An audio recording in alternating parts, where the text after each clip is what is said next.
I don't know if I had before I came, I was afraid I was going to be late. I had, we just signed up for Medicare recently, and they do all these tests. So a nurse came by the house to do something today with the Advantage program that we have, and so she said, I need to do some tests. So she comes by and does all these tests, did a memory test, and that was fun. I had fun with her on that. And then, but she did a hearing test, and I passed. Everything was good. But it reminded me that there was this elderly gentleman who had had major hearing problems for years, and finally he had to do something about it. So he went to the doctor, who was able to fit him with some special almost invisible hearing aids that were 100% perfect. So when he left, his hearing was 100%.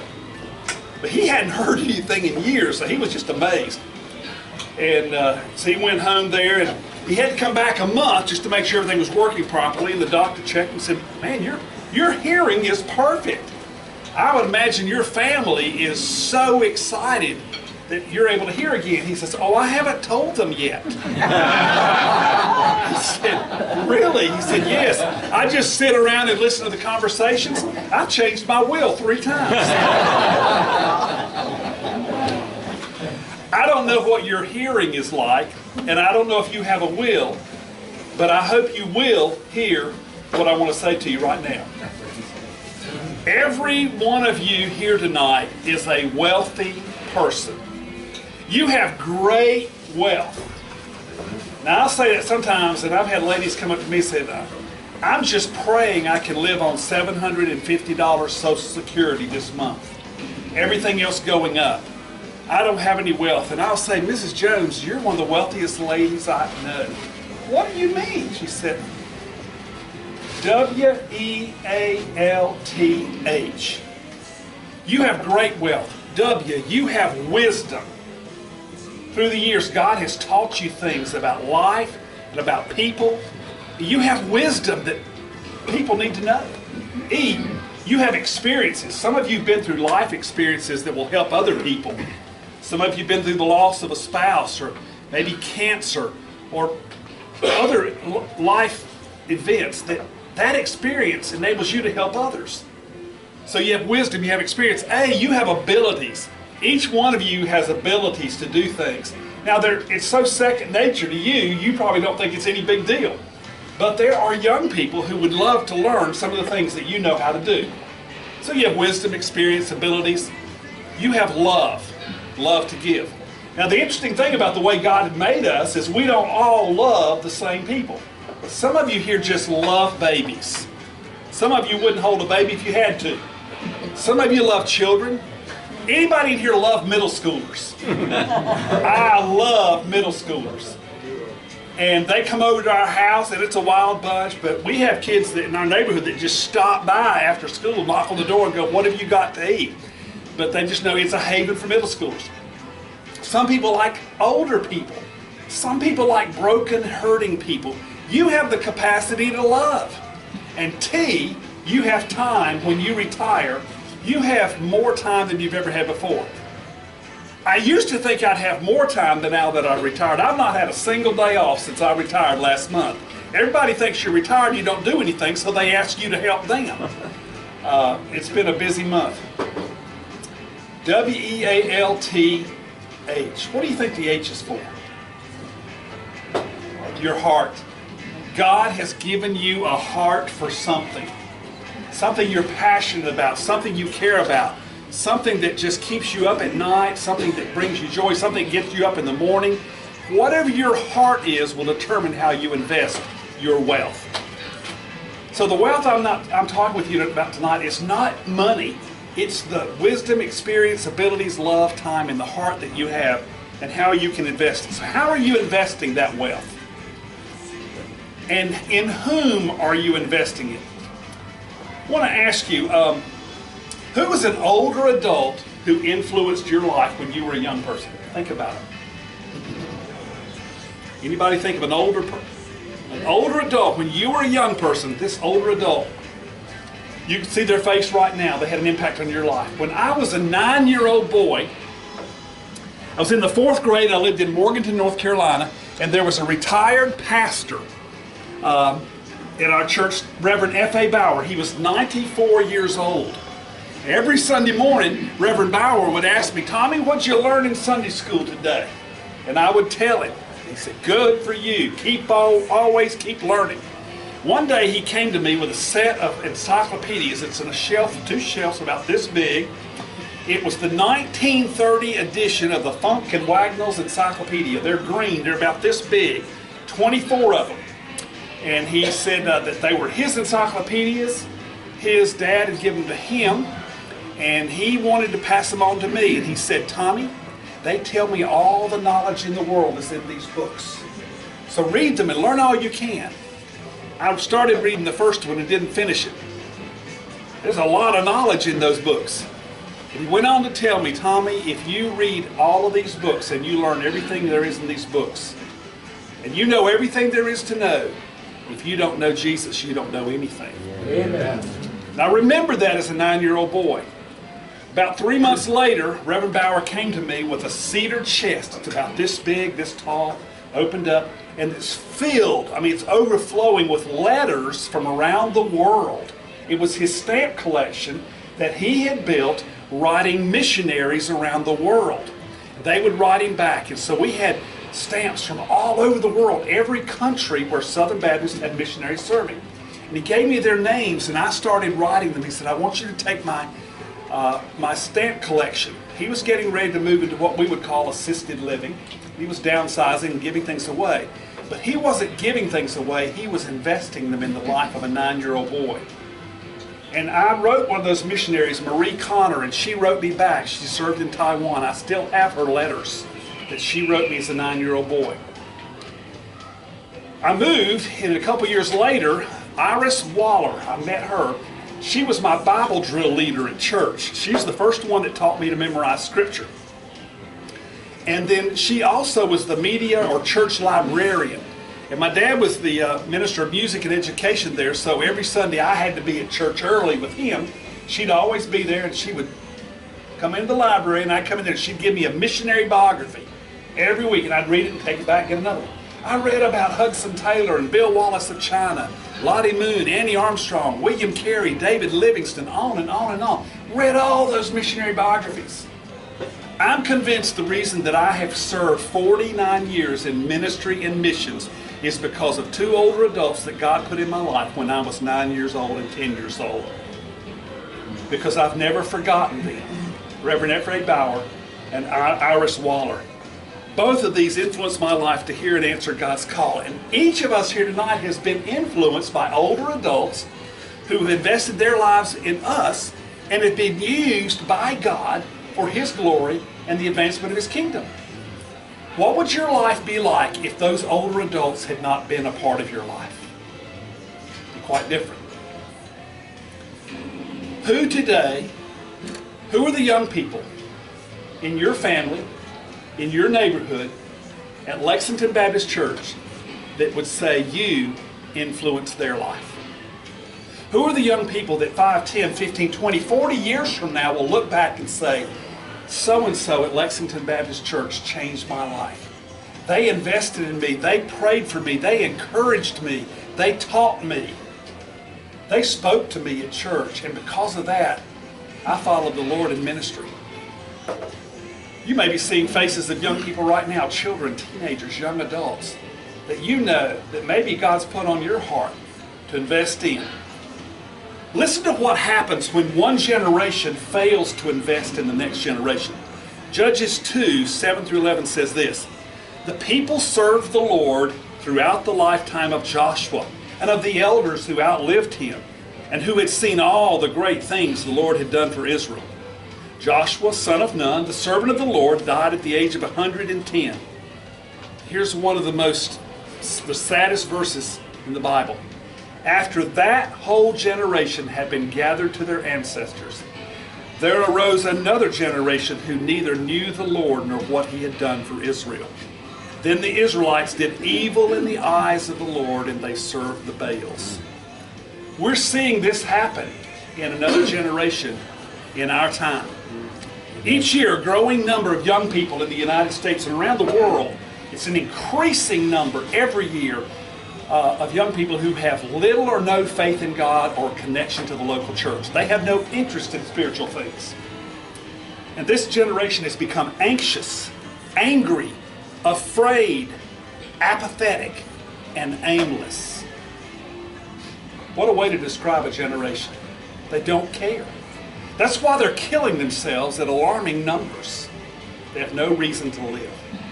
In May of 2020, we watched endless media broadcasts of crowds of young people filling the streets of major cities across America, protesting the death of George Floyd in Minneapolis.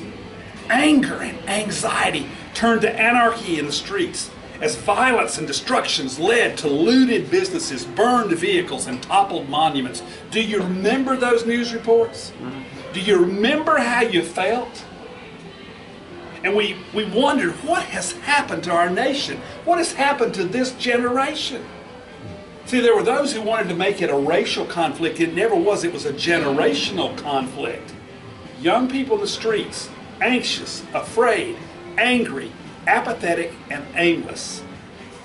And yet, if you got up early the next morning to watch the news, you would see a brief report of another group of young people going down into those streets to sweep the streets, to scrub paint off the monuments, to board up businesses, and to comfort shop owners whose businesses had been burned or looted the night before. You see, in that generation, there were those who looted and those who loved, those who protested and those who prayed. There were those who tore down and those who built up, those who acted out of fear and those who acted out of faith. Both sides of that generation needs mentors to invest in them. In this divided generation that we see today, those who are lost in darkness and those who are living in the light, God is raising up young leaders who love Him, know Him, and serve Him, and will follow Him to the ends of the earth. You probably met some like that. I bet there's some in your church like that. But they need mentors to invest in their life. I know you've read and studied and taught the Psalms many times, but there's many verses in the Psalms that talk about the generations, that one generation investing in another generation. I just want to share a few with you. Psalm 71:18 says, "Even when I am old and gray, do not forsake me, my God, till I declare your power to the next generation, your mighty acts to all who are to come." Psalm 78 verses 4 and 6 says, "We will tell the next generation the praiseworthy deeds of the Lord, His power and the wonders He has done, so that the next generation would know them, even the children yet to be born, and they in turn would tell their children." You see, that one generation tells the goodness, greatness, and grace of the Lord, and it passes down from generation to generation to generation.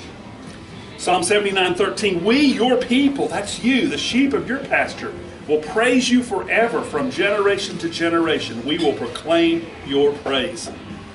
Psalm 89:1, "I will sing of the Lord's great love forever. With my mouth I will make your faithfulness known through all generations." I know we have some singers in here.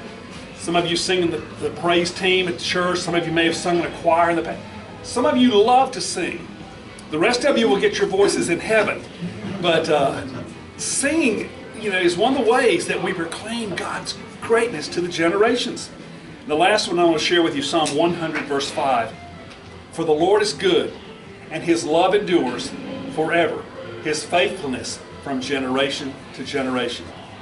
How are you telling the next generation about the greatness, goodness, and grace of the Lord and all that He's done for you? Moses had mentored Joshua. In fact, in Numbers, we find out that Joshua was a young aide to Moses all of his life. Moses had brought him along.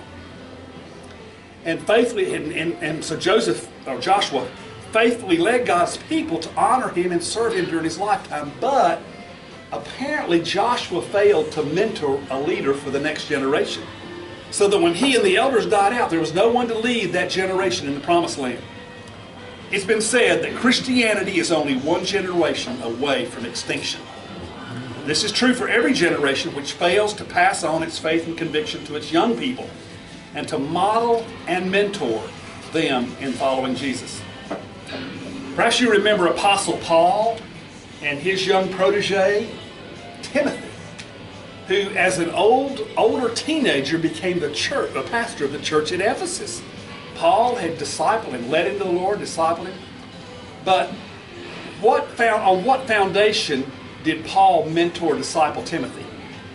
What did he say in 2 Timothy chapter 3? His mama, I'm reminded of the sincere faith that's in you, that was first in your mother and your grandmother. It's been instilled in you. Dan and I were just talking. One of the things I'm working on right now is the study of grandparents in the Bible. Had it ever dawned on you? We hear about Abraham and Isaac, and then we hear about Jacob and Esau. And both of those are rascals in their own way. But did it ever occur to you that we hear about Isaac's relationship with Jacob and Esau, but Abraham was still living? Abraham, as a grandfather, was still impacting their lives. And when Jacob became Israel and had 12 sons, Isaac was still living. The grandparents were still there. What was the role of the grandparents there? So that's one of the ways that we can mentor the next generation. But in 2 Timothy 2:2, here's what Paul said to Timothy. The things that you have heard me, there's Paul telling Timothy, the things that you have heard me say in the presence of many witnesses, entrust to reliable men who will also be qualified to teach others. There's that generation to generation all the way. Paul, Timothy, reliable men, and others. Paul taught Timothy many things, but he also lived and left a legacy of faithful service to the Lord as an example for Timothy to follow. Do you realize that the life you live is the legacy you leave? So if you want to leave a legacy that leads others to the Lord, you need to live a life that leads others to the Lord. In the same letter that Paul wrote to Timothy, he wrote these words, I am already being poured out as a drink offering, and the time of my departure is at hand. I have fought the good fight. I have finished the race. I've kept the faith. Finally, there's laid up for me the crown of righteousness, which the Lord, the righteous judge, will give me on that day. Not only to me, but also to all who loved his appearing. You see, Paul had lived a life of faithful service to the Lord, and as he finished his race, he handed that baton of faith to Timothy, having left him a legacy so that Timothy could run the race he had seen Paul run. If the next generation would run the race you have run, how well would they run? Would their race be pleasing to the Lord? Now, in a room full of Sunday school teachers and deacons, I would think so. But are you making sure that you're running a race that will leave a legacy and a model for the next generation to run? We need older adults who desire to live for the Lord and to live for the good of others to the sake of the Lord and for the glory of God. And you're going to leave a legacy of faith and service that motivates and mentors the next generation to live for the Lord. Are you going to be that person? Now you may say, well, what difference can my life make? A dear friend of mine, he's from South Africa. I just dropped him off last week in Atlanta. I'd had him here for 2 weeks. He'll be in Georgia and Alabama for a week, then he'll head back home. But we've become brothers, dear friends. He started off as a Paul in my life, and we've become brothers.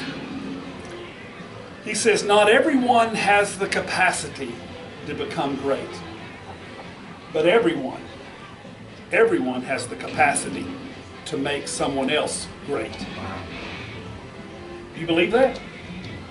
You may say, I don't have the capacity to become great, but you have the capacity to make someone else great. You remember the story of Edward Kimball, who was a Sunday school teacher? He was a shoe salesman, taught Sunday school. One day a young man came in his shoe store named Dwight. He shared the gospel with Dwight, led him to the Lord. Dwight L. Moody went on to become the greatest evangelist of all time.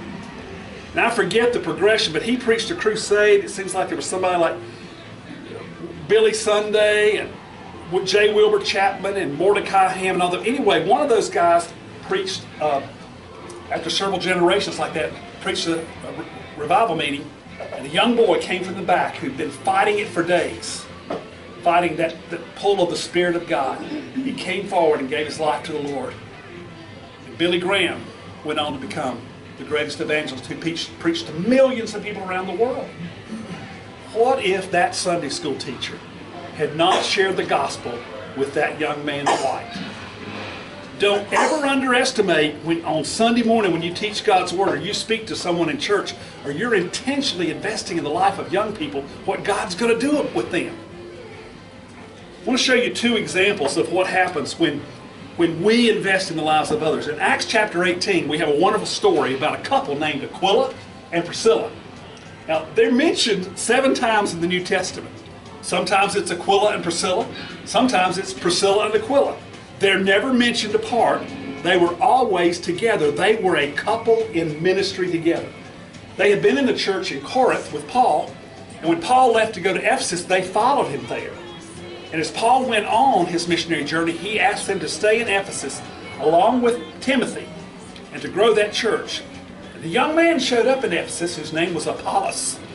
And Apollos had heard about the Lord Jesus and had studied and knew about his teachings, but he'd never heard about the Holy Spirit. How many of you would say that your life has been changed because of the presence and the power of the Holy Spirit? If it hasn't, then just imagine trying to live your life without the Spirit of God in your life. To guide you, to encourage you, to comfort you, to empower you, to convict you. The Spirit of God is the presence of God here. In fact, the Spirit of God is the only presence of God on earth today because the Father's in heaven. Jesus is at his right hand. The Spirit of God is here today. And that's what they taught Apollos when they welcomed Apollos into their home and they discipled him and taught her the deeper things of the faith. And he went on to be one of the great church fathers. Grew the church and planted many other churches because of one couple. After Acts 18, we don't hear about Aquila and Priscilla anymore after they invested in Apollos. But you can read church history and find all the ways that Apollos was a part of establishing the church.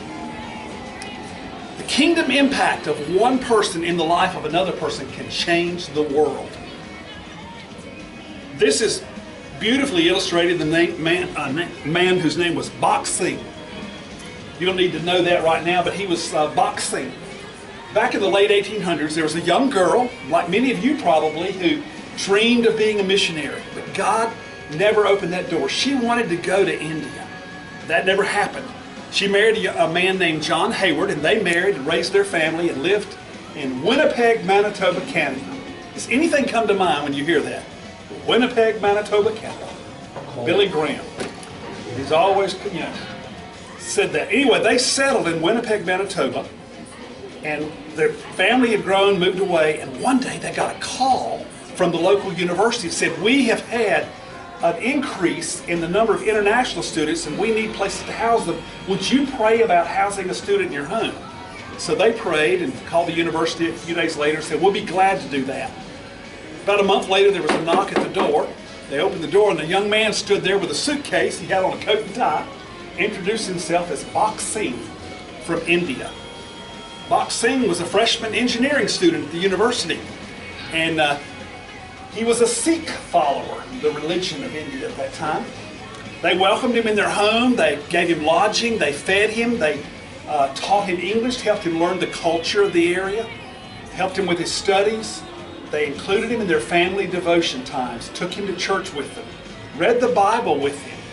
They led him to the Lord, and they discipled Bach Singh. And 4 years later, in 1933, Bach Singh returned to India with an engineering degree in his hand and Jesus in his heart. But he didn't go back to become an engineer. He went back to teach people all over India about the Lord Jesus and to plant churches. In the year 2000, after over 60 years of faithful ministry, Bach Singh died.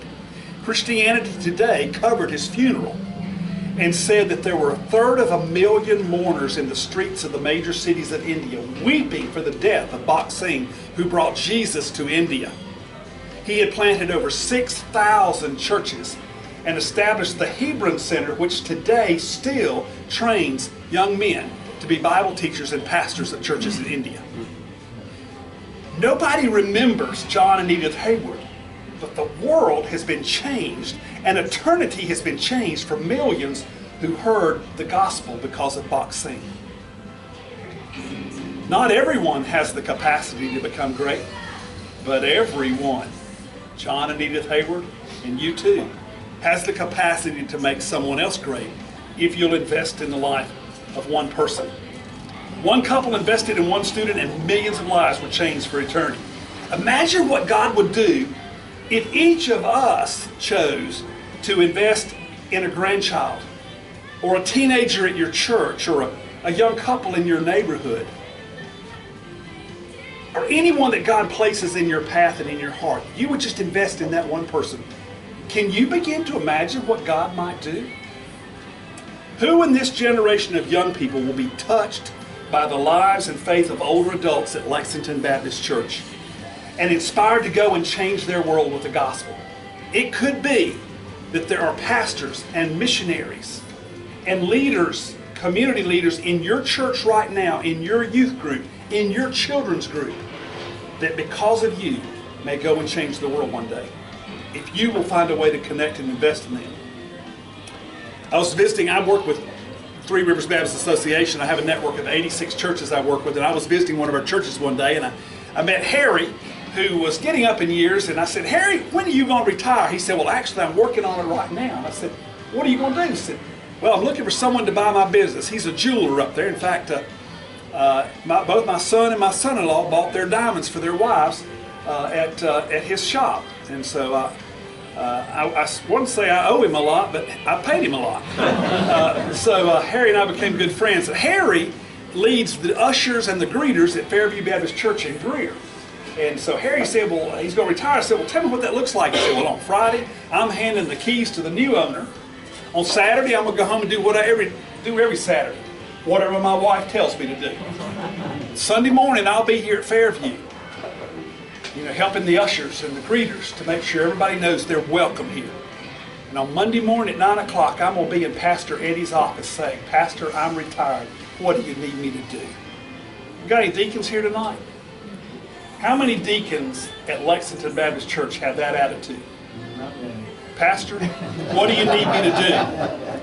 That attitude will change. It has changed that church because Harry did that.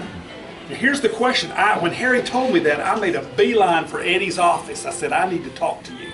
Told him that story. I said, "I want you to expect him to come. He's coming for you, Eddie. And when he does, I want to know, are you going to give him a list of tasks to be done around the church? Or are you going to have a process to help him discover how God created him, what he wants him to do? Is he going to just be your servant to help you with things around the church? Or are you going to help Harry Howard figure out what God wants him to do in his retirement years?" And so we talked about what that would look like. And so he's got Harry mentoring the next generation of ushers. And Harry's one of the friendliest men you'll ever meet, one of the most humble men. He's working with the young men in that church, training them, teaching them how to give a firm handshake, how to look people in the eye, how to have a smile, how to greet people. The things that Harry does well, his wealth, he's passing on to these young men. And while he's teaching them how to greet and shake hands and look people in the eye and welcome them to church, he's also talking to them about life and the Lord. It's exciting. What Harry says, "I can't wait to get up every morning." A church full of people like that would change this community.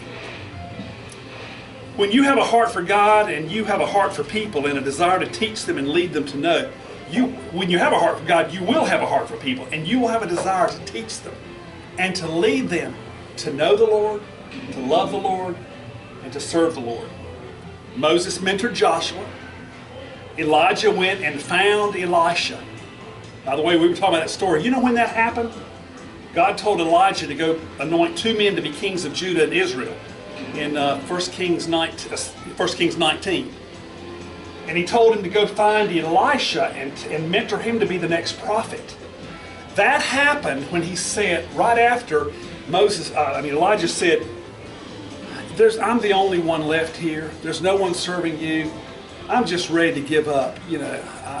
Let me go the way of my ancestors. Let me die, Lord. I'm just tired. I'm burnt out. I'm ready to quit."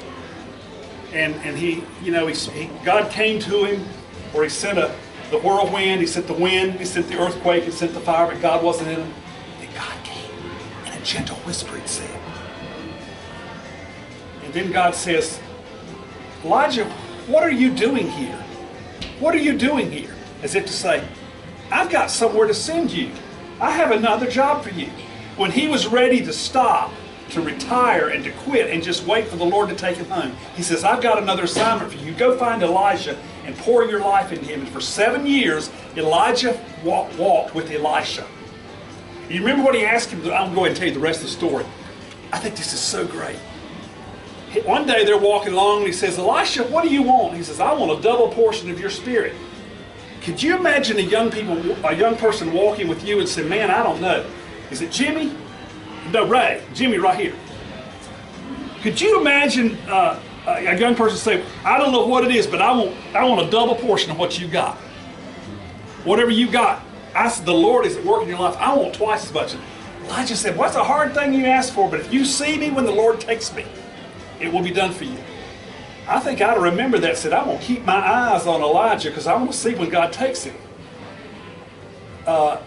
In the very next verse, it says, as they were walking along and talking together, the whirlwind came, the chariots and the horses came and took him up to heaven. His mantle fell to the earth and Elisha picked it up. They were walking along together. They were talking together. And Elijah lived a life that Elisha could not take his eyes off of him. And when he died, God took his spirit from Elijah and put it on a young man. Who are you walking with? Who are you talking with?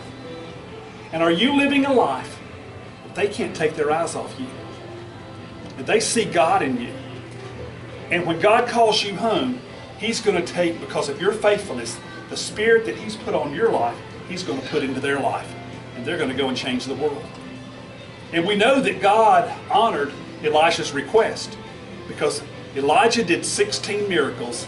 Elisha did 32. He had a double portion of God's Spirit. It could be that God is going to do something great in this next generation because of the people that are in this room and the people that are in the rooms where you teach every Sunday morning. Paul mentored Timothy, but even Jesus, what did he do? Jesus, he ran from the crowds. He could have had a worldwide ministry, the most popular preacher ever, but he stayed away from the crowds and poured his life into 12 men. One who would betray him and one who would deny him. But 12 men, he poured his life into them. And then he left. I've often wondered, after on that mountain when he gives them the Great Commission and Jesus ascends into heaven, the 11 men are left there and Jesus is going up thinking, Father, what have we done? We've left it all in the hands of those 11 men. What will they do with it? No, Father said, son, you just watch what's going to happen. In 30 years, the gospel had been spread to the whole known world at that time. That's what's going to happen. So you say, okay, well, what can I do? Where do you start? Look around. Who's God put in your life? Any of you have grandchildren? Now, some of you just barely old enough to think about it. Some of you have grandchildren on the way, perhaps. Start with your grandchildren. Invest in them. I spent time with Garrison this morning. We're building a tree house in his backyard.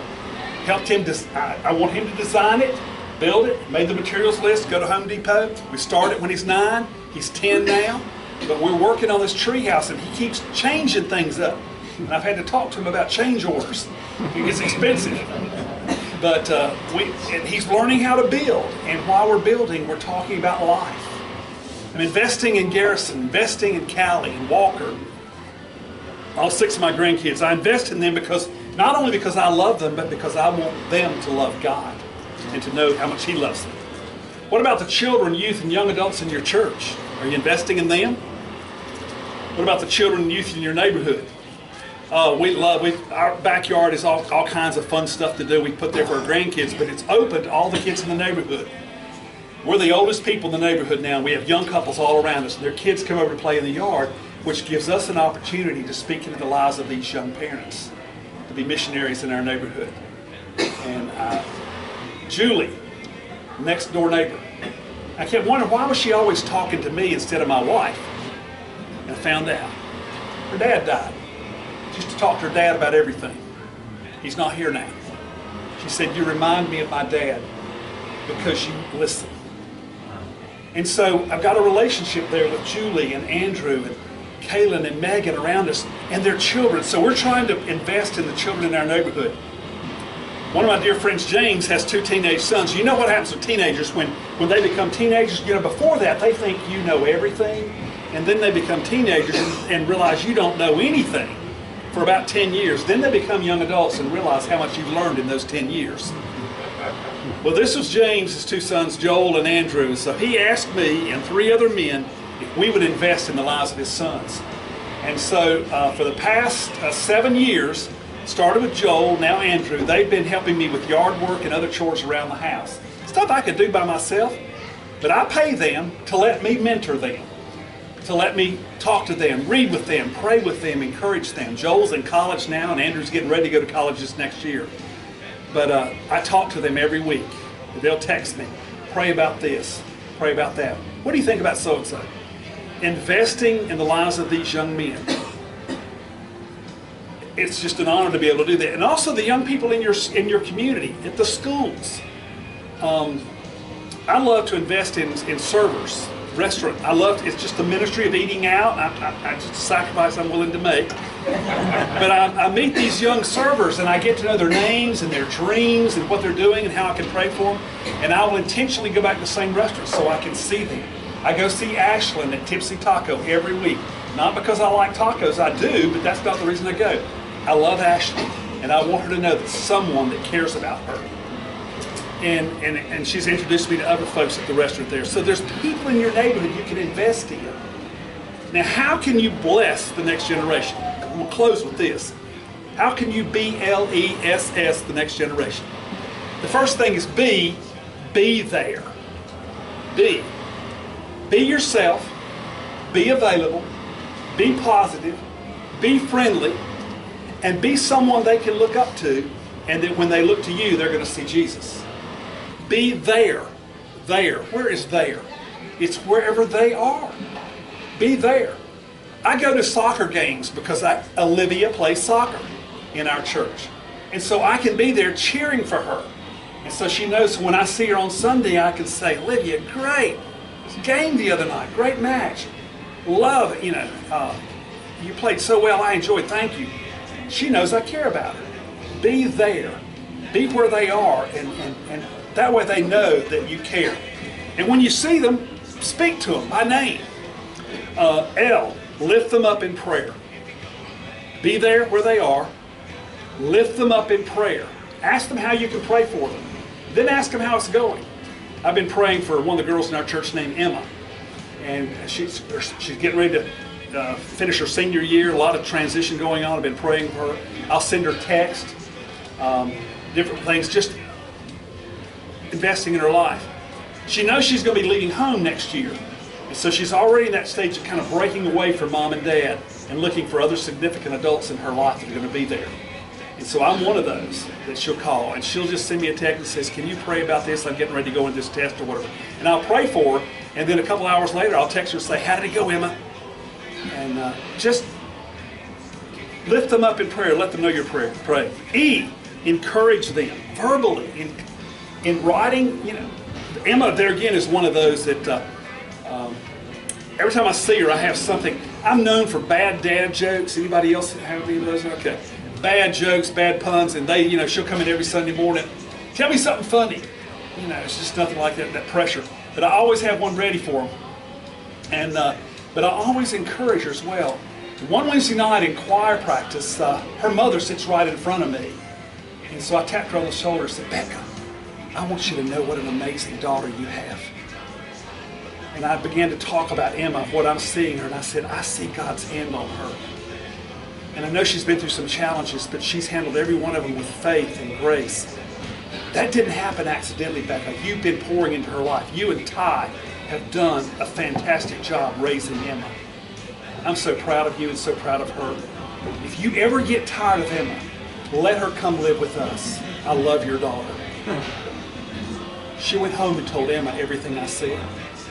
The following Sunday morning, at the end of the service, I stand up there with a pastor for counseling. Folks that come forward. Emma came, put her head on my shoulder, cried like a baby, and said, thank you. I heard what my mom told me what you said.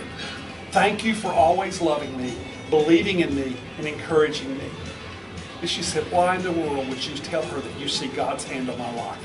And I got to tell her and affirm that in her life. I don't have the capacity to become great, but I have the capacity to help make Emma great. S, share your story. Let whoever you're investing in, let them hear how you came to Christ, your faith journey. Let them hear how God's working in your life.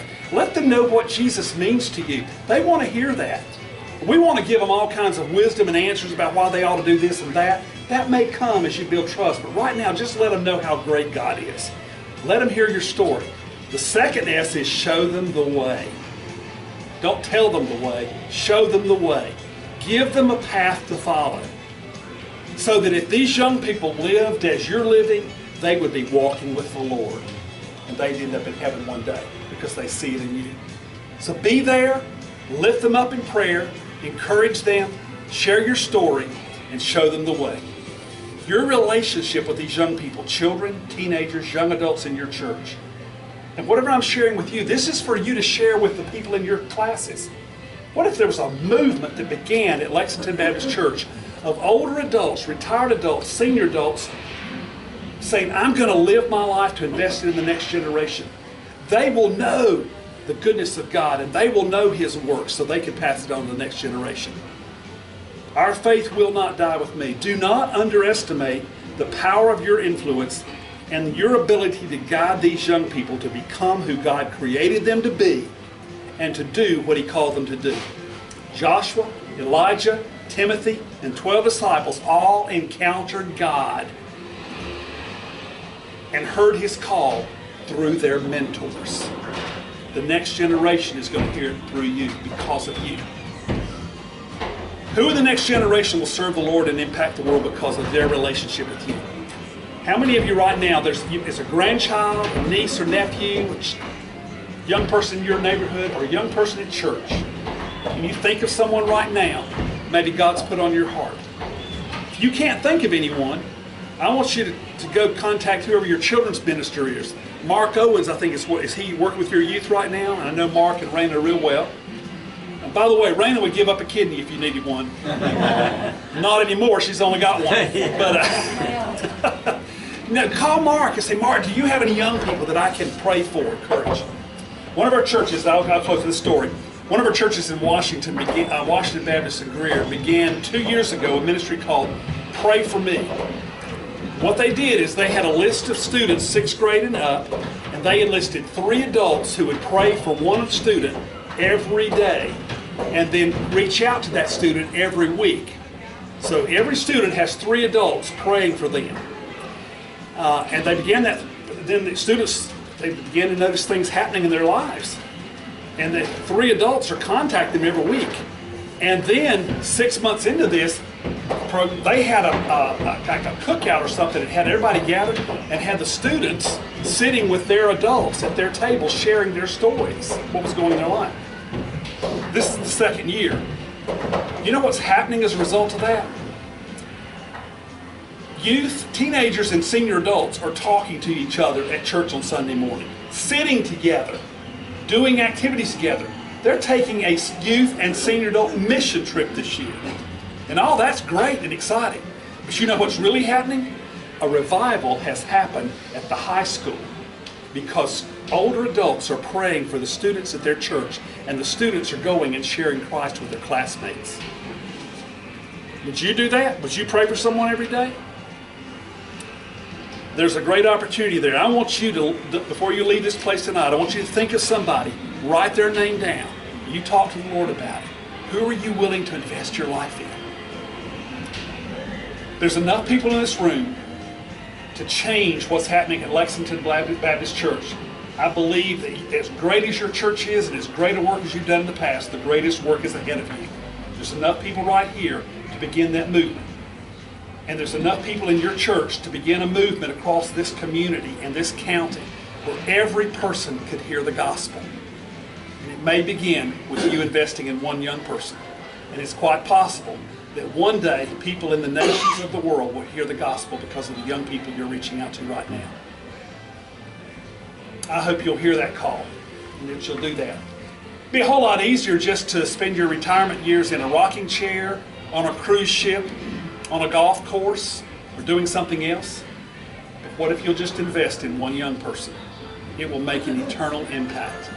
And one day, when you get to heaven, someone's going to run up to you and say, thank you for believing in me, praying for me, and investing in my life.